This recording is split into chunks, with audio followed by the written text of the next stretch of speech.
We now have the second keynote. Welcome back, all of you, at this plenary session. We now have the second keynote by Veronique van Acker, who is in the board of BIVEC and works for LISER in Luxembourg, about a very timely topic, attitudes.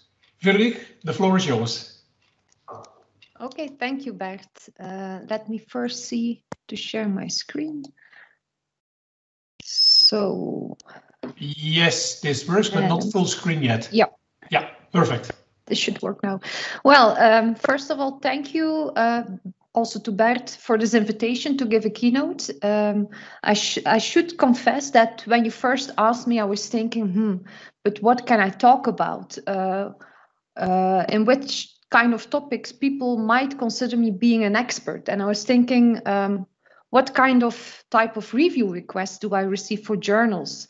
And I see that often people invite me to review a paper or a project when there's something about structural equation models, but I thought to myself, talking about statistics in a keynote, that's maybe not so appealing to many people. And then the other thing is that I often receive requests to review things about attitudes, lifestyles, all kinds of what we call soft factors, subjective characteristics of people and how they influence travel behavior and mobility. So I thought maybe that's more appealing to say a little bit more and to talk a little bit more about. So that's how I came up with this title, Softies in Transport. And I want to really focus about attitudes in this presentation. Now, this slide might seem or look like a fairy tale, but once upon a time, I really asked my parents, when did you buy your first car? You often get the question from family, colleagues, but what do you do at university or at your research institute?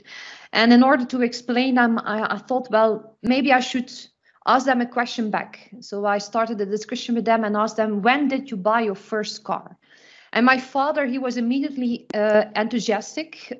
He ran to the attic, came back with some picture albums and showed me this picture of my mother behind the wheel of their first car. It was a yellow or yellowish Fiat sports car, and my father started stories. And I asked them also, but why did you buy this specific one? And he said, without any hesitation, to show off against friends, and we use it for fun in the weekends, not to go to work. But you saw, based on his answer, that he associated car or car ownership with status, with image, with fun, with leisure. And then I said to him, well, and now okay, this is actually me with my first car. It's an Opel Agila, nothing sportive, nothing fancy about this car. And I also said to him, well, it's not to show off against my friends in the weekends. I chose this car specifically for its convenience, for its fuel efficiency, because it was cheap. So totally different reasons. And it also shows, my attitude towards car and car ownership was completely different compared to the attitude towards cars of my parents when they bought their first car.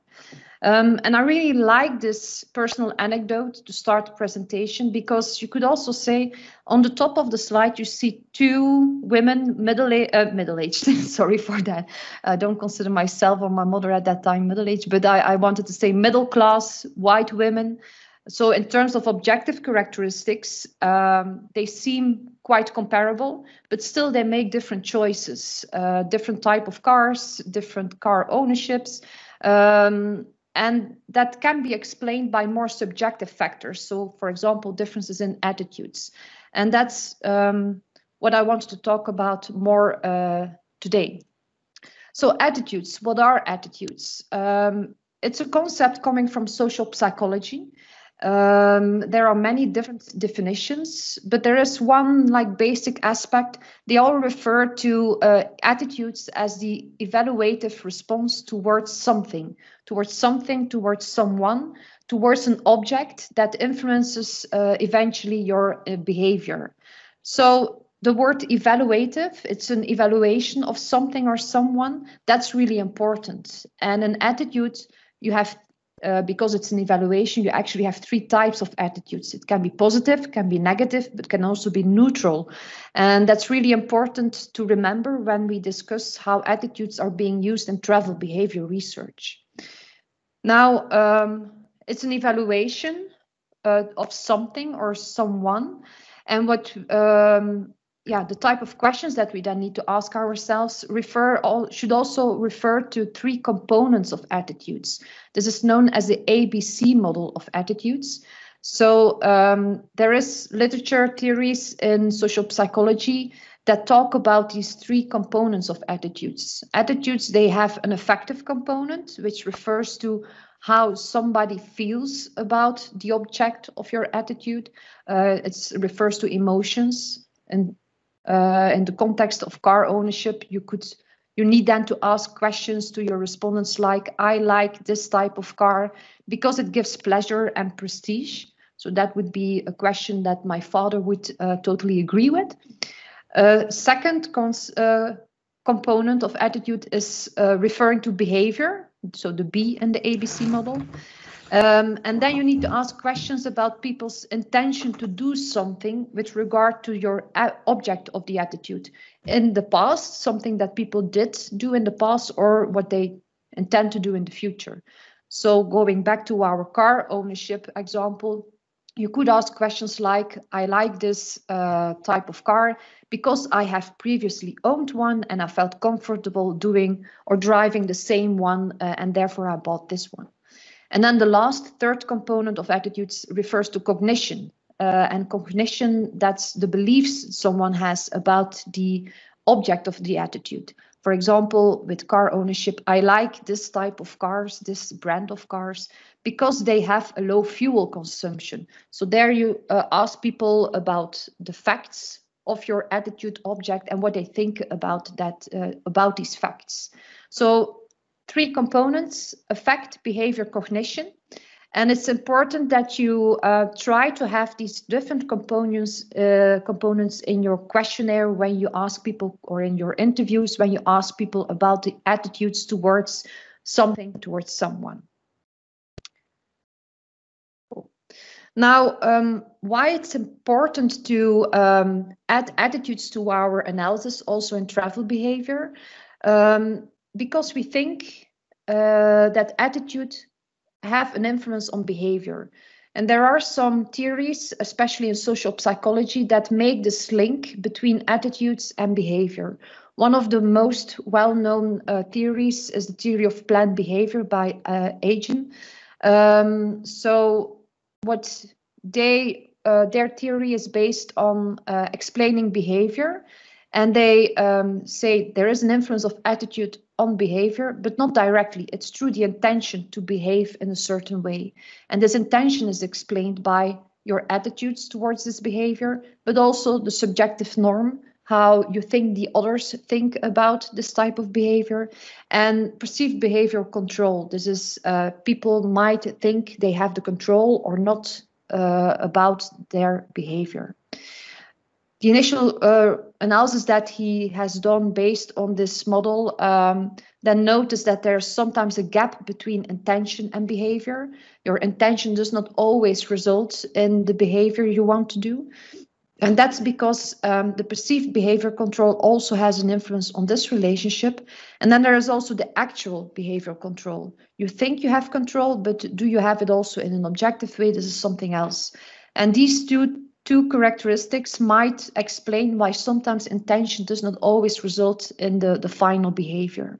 So you see, we are going to focus on attitudes here, but why it's important? Because many theories, among which the theory of planned behavior is one, they provide an argument why attitudes finally might result in behavior and explain behaviors that we observe.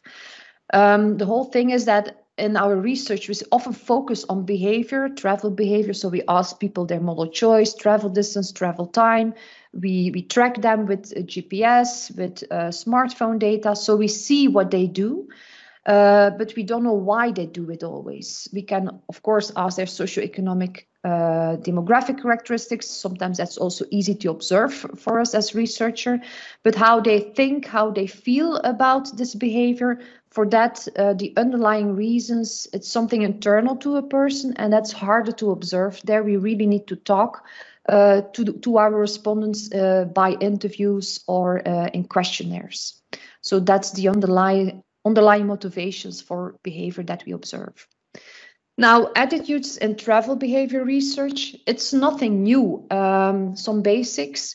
I'm going to show you a couple of papers that also influenced my personal research. And one of them is this one about from Tommy Gerling and his colleagues about reintroducing attitude theory. So they are not people working in transport economics, transport geography, but in psychology. And they apply their theories sometimes to topics also very close to what we are doing. So this is one of their paper that's well cited. And you see the title is Reintroducing Attitude Theory in Travel Behavior Research. So it's not about introducing it for the first time, it's reintroducing.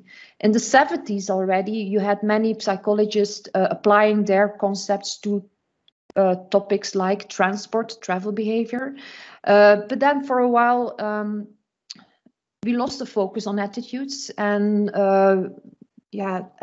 in the 80s, 90s, it was more about stated preference, stated choice methods were being used. And we kind of lost this attention to attitudes. And that's why then Gerling and colleagues came up again with this paper about reintroducing attitudes. So nothing new, but it gained again some interest. You see also, for example, a paper from Linda Stach, but she is also a psychologist, applying these concepts to transport issues. Here she is applying it to car use, and it highlights again that car use is not only about instrumental motives like price, speed, comfort, but there are also many symbolic and affective motives, like again, status, prestige, environmentalism, and so on. And then you see that some other people started using it. Gillian Annabelle, for example, that's also one highly cited paper. She is working in transport geography. So then you see again that transport geographers, transport economics, they again rediscovered the attitude concept and use it again in their analysis. And then another one, the work from Susan Handy, Patricia Mokhtarian, many of us actually use or are inspired by the surveys that they organized. And you see the statements, the questions that they used in their surveys are sometimes being borrowed and applied in other contexts. So this is one of their, they have many papers, but this is just one of them where they explain how they also control for attitudes in this question about what's the impact of the built environment on travel behavior.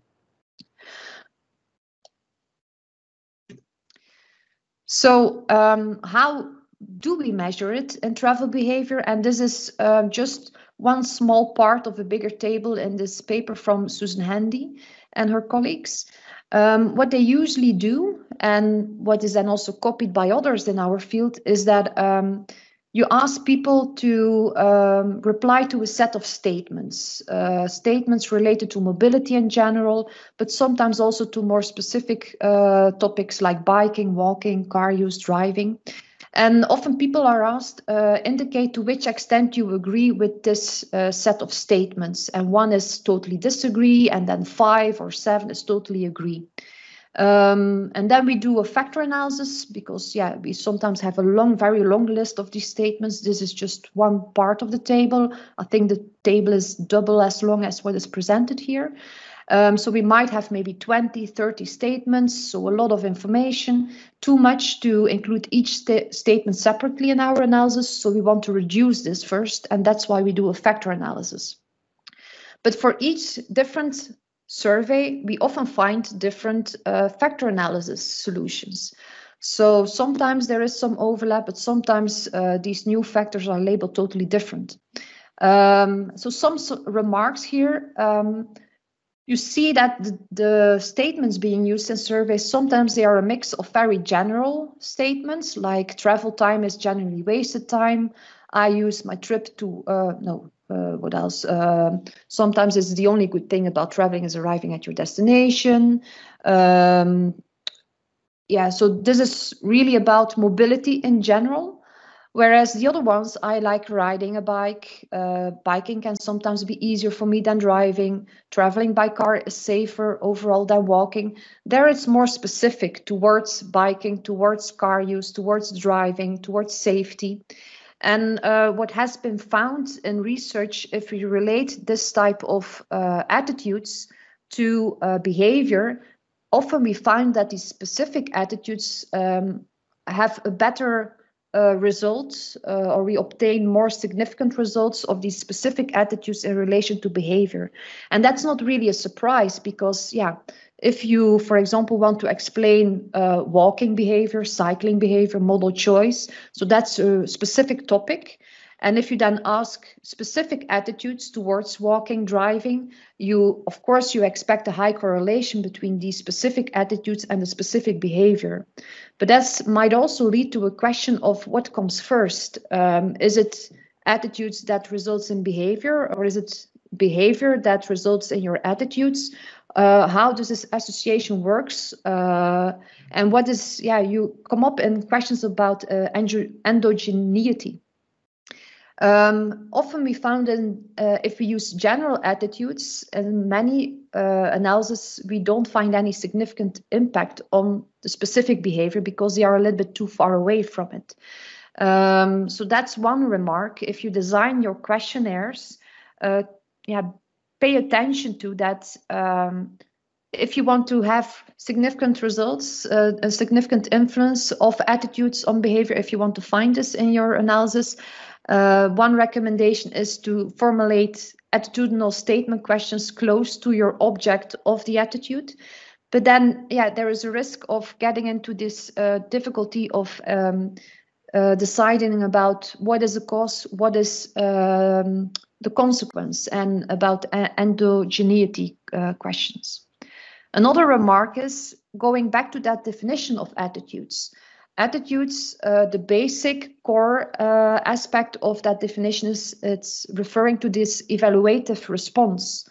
And I remember one time I received a comment from a reviewer saying that, you talk about attitudes, but you forgot about this evaluative response. So in the name of your factors, you should always be using it's pro something, it's contrast something, or it's neutral. So if you use labels like safety of a car, it's better to reformulate it in a way like you are pro safety.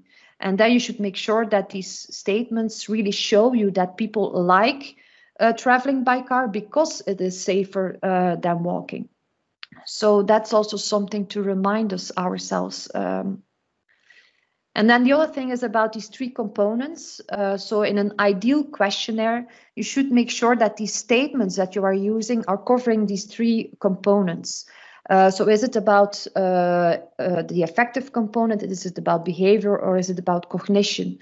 And statements like I like driving are a little bit too short. If you go back to my first slides about this example of car ownership, you saw that it was always I like this type of car because I'm feeling enthusiastic, I'm feeling very proud of it, or I like driving because it's more cheaper than others.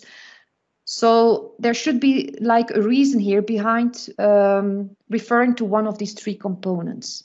So these are some remarks that might be useful if you consider doing research on attitudes and you are designing your questionnaires. We often go back to what has been published before and try to see examples of previous questionnaires and then try to use them in our context. But I've done this mistake also myself, so it's not that I'm a perfect researcher here, but it's like a general comment that we should be a little bit more careful in the design of our survey instruments here. Now, some recent insights into attitudes and travel behavior. I wanted to show you some recent research that I did that together with Mario Coles and one of his master students, Saskia Sandoval. We recently published a chapter in a book edited by, among others, Corinne Mully about public transport.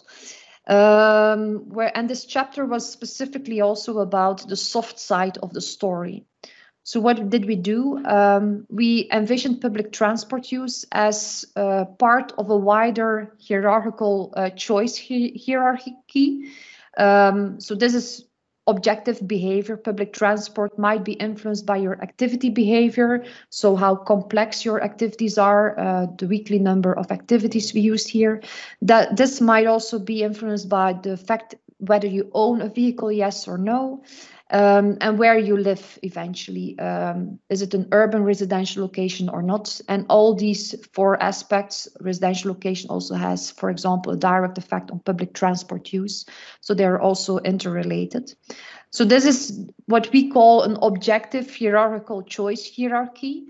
And these choices are, of course, in our opinion, explained or influenced by underlying attitudes. And in this analysis, we consider a direct effect of the travel attitudes on public transport use and residential attitudes on your residential location choice. So that's one aspect that I want to talk about. Another one is that these travel attitudes, they are not only linked to the direct object of attitudes, public transport, but can also be linked to other objects like residential location. And this is known in the literature as a residential self-selection issue. But it can also be reversed. And this is a little bit what comes first, attitude and then behavior, or is it first behavior and then you develop your attitudes? This is known in the literature as residential determination. And then finally, attitudes is not the only softie. We have also other soft characteristics such as values. So these 3 items I shortly want to present a little bit more about. Very quickly, how did we measure attitudes and residential attitudes, travel attitudes? There was a survey that Saskia organized in Brussels.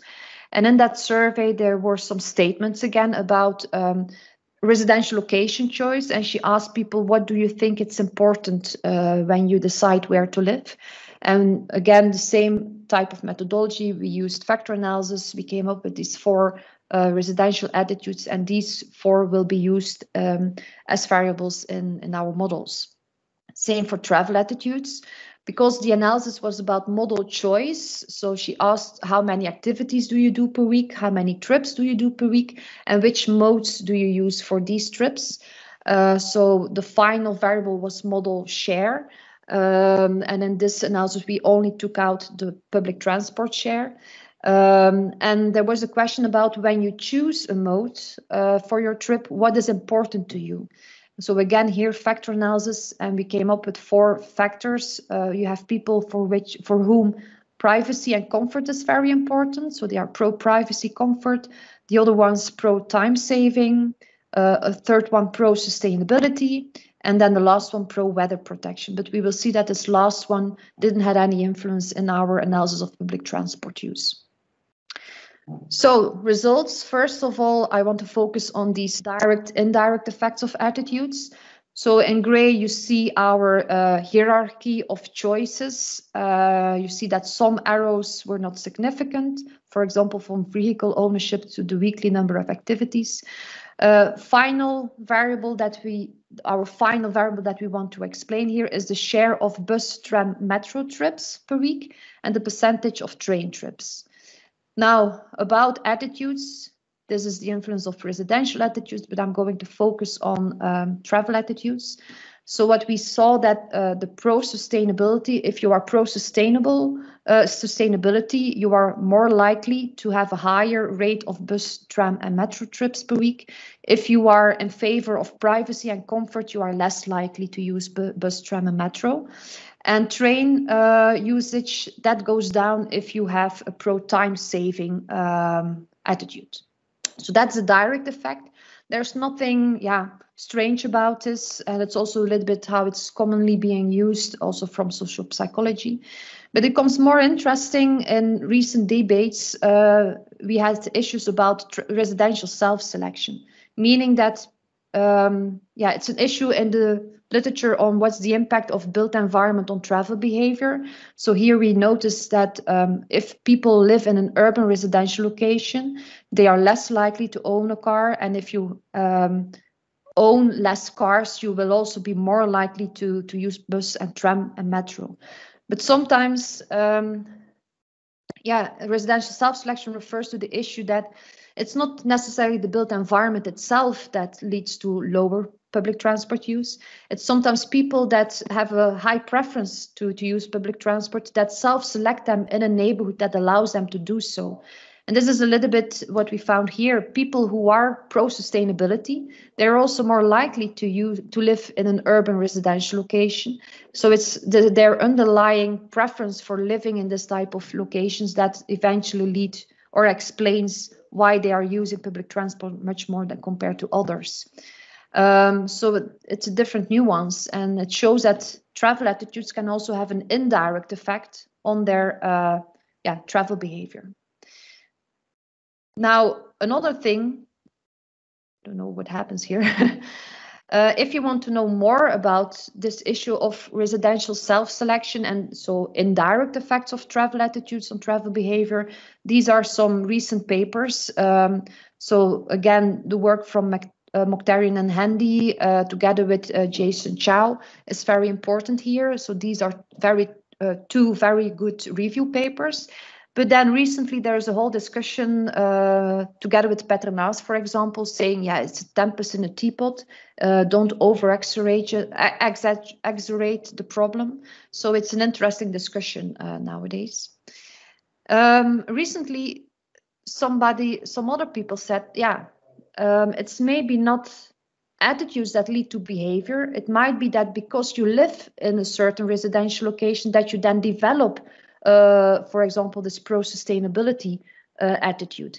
And we also tested this model. We reversed this arrow and found that it is significant. It's also positive. And if we compare the model fit of this model together with the previous one, there's actually not such a large difference. We cannot say this model outperforms the other one. And it's difficult to do this with this type of data because it's cross-sectional. But there are some signs. Also, other studies have recently delved more into this issue, that it's not always attitudes leading towards behavior. It's sometimes behavior leading to attitudes. And in our analysis, we also found one from urban residential location towards pro-time saving. Now, Bert van Wee, together with Jonas de Vos and Kees Maat, recently wrote this paper about this reverse causality hypothesis. They explain that it has to do with learning theories, with cognitive dissonance theories. And then these are the other two papers that I present here are empirical examples where it's residential determination being explained much more. And then Maarten Kroesen, he has done some research about travel behavior that then influences your travel attitudes. So it's worthwhile to have a look at this. And for example, Maarten Kroesen was able to use panel data. And I think that's also the type of data that you need to address these issues. Oh, there's a whole bunch of animation going wrong here.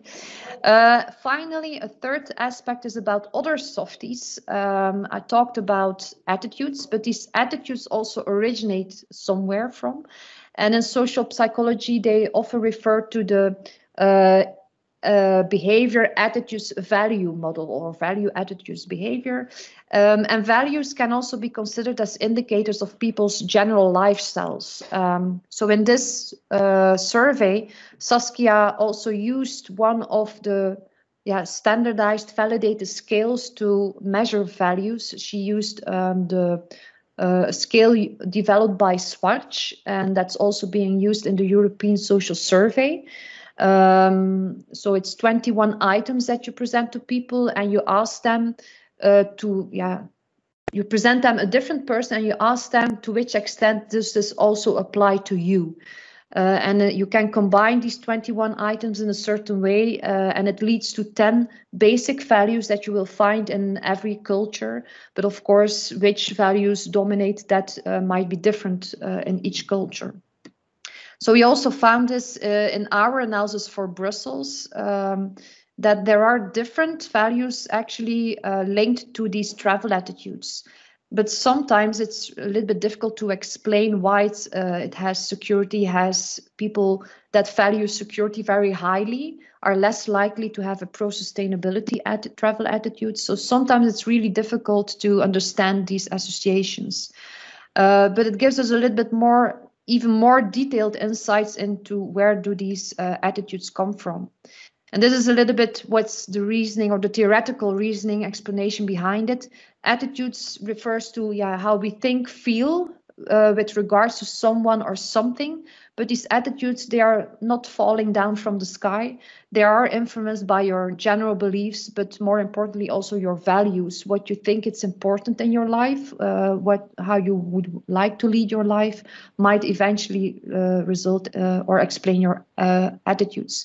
But this whole structure of values, attitude, behavior in travel behavior research, you don't find that many empirical studies. This is one of them by Joan Walker and colleagues. But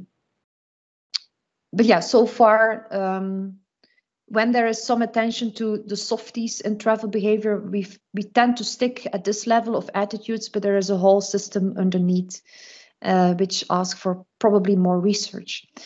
So very quickly, some avenues for further research. I think it's important to remember when we start using these concepts that all these concepts have very specific meanings. And if we want to measure them, include them in our questionnaires, we should also do justice to these definitions. So for attitude specifically, we should remember that it refers to an evaluation to something or someone, and it has 3 components. Sometimes this is being forgotten a little bit. With attitudes, you often end up in this discussion is what comes first. And if you really want to address this and you easily end up in discussions about causality, I think we need much more longitudinal data, not only cross-sectional surveys. Sometimes we are limited in time and we only do this cross-sectional research. But what about quasi-longitudinal, where we ask retrospective questions, panel-based studies? Should delve more into these options.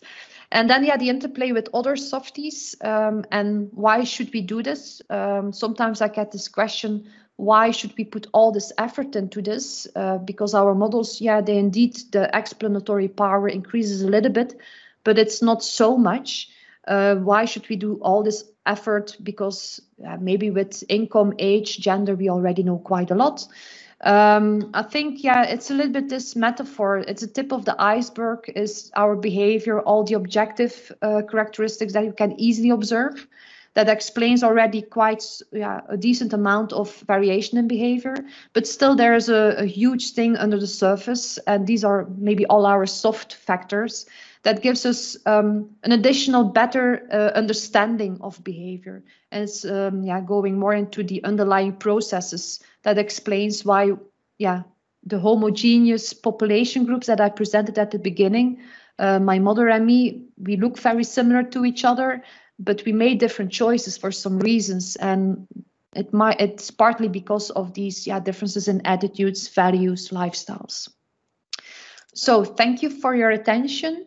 I wanted to end with a similar nice slide as Maria did, but I'm not living or working on an island. I'm working on at an old industrial site, so I could not find a nice picture of the sea and the sun, but this is the environment where I'm working in at night. Thank you. Many thanks, Veronique, for this excellent and very clear talk. Although we are a little bit behind schedule, there is time for a few questions, but this session, we record this session, so if you want to stay anonymous, don't ask a question. Who would like to ask a question to Veronique?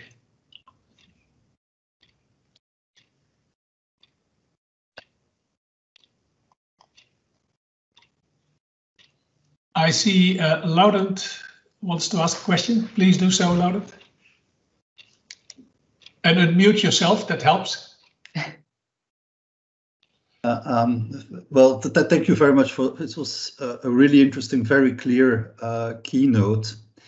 And I think in a certain sense, it also illustrates the challenge that lies in interdisciplinary approaches to studying the same subject. Because, well, okay, my background comes from economics. And when I see terminology like values, lifestyles, attitudes, the question I'm asking myself, okay, how does this relate to the concept of preferences as used in economics? I find it very difficult to really to capture in what sense these concepts are different from each other, certainly in terms of operational implications. In what sense would analysis starting from economic concepts which lead to different design surveys or estimation methods as what you've been presenting here? Yeah. I'm just sorry. I'll have to leave for a second because someone is ringing. No worries. But yeah, I can maybe already start. I don't know if he still hears me, but yeah, it's always this. It's indeed true. Interdisciplinary research, we are often encouraged to do so, and when we start doing so, we might have the feeling that we are researching similar topics or using similar variables or concepts, but then naming them differently, which might also have an impact on how you then develop your questionnaires and how you analyze them. Attitudes, preferences, it's indeed one thing. I think social psychologists would say that attitudes, values, preferences, it's not the same. There is some difference between all these things. Coming from social, I'm not a social psychologist myself. I'm a geographer, socioeconomic geographer. So hi again, Laurent. Yeah, I already the post started. like twice. Sorry? This time. Sorry. Okay. So it's indeed true. Sometimes when you everybody do their own research, but if you then talk to somebody from a different discipline, you might have the feeling that we are actually doing very comparable things, but using other words or the terminology, and you might come up at one point saying, yeah, are we really that different from each other? With your example about attitudes, values, preferences, I would say that social psychologists would argue, I'm not a social psychologist myself, I'm a transport geographer, that they would argue that these concepts in their field still have a different meaning, that preferences would be formulated somewhere later onwards based on how you perceive things, you form an evaluation of things, and then compared to what is available to you, you might no, the preference comes first, and then you make your final choice. So they would maybe say it's something else, but it's indeed true that it then has also an influence on how you design your questionnaires, how you analyze them, the methods that you use. It's worthwhile to speak to each other from time to time, but it might be that at one point you realize, we are not that different from each other, we just use all the words for it. But still, there are often these subtle nuances that would then lead you into discussions that we are very close to each other, but then still apart from each other. Okay, thanks, Laurent. Who else would like to ask a question to Veronique?